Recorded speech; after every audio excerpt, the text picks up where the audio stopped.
Hrvatska je u polufinalu svjetskog prvenstva, igraće protiv evropskih prvaka Danaca. S natjecanja su ispratili četvorostruke svjetske prvake i dvostruke olimpijske pobjednike. U jednoj divovskoj, sjajnoj borbi Hrvatska je pobjedila Francusku 30-23.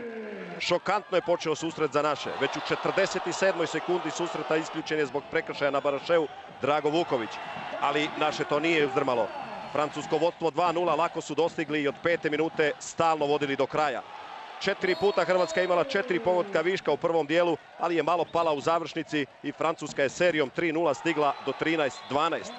Hrabro su se naši držali u nastavku. Francuska je do 50. minute stalno bila u priključku za pogodak ili dva zaostatka, ali kada smo u 52. pobjegli na +4, Francuzi više ništa nisu mogli.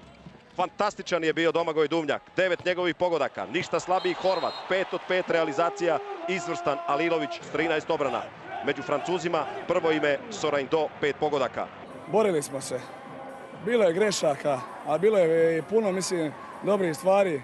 Ali ovako srce kao što imaju ovi dečki moji, ja ne znam šta smo mi njima napravili u 5-6 dana, ali od prvog dana sam im rekao da dečki imamo veliki motiv. Ja sam pogotovo imao za ovo prvenstvo.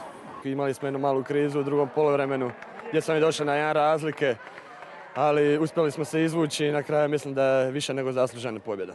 U polufinalu Hrvatska će u Barceloni igrati s Danskom, a Španjolska sa Slovenijom.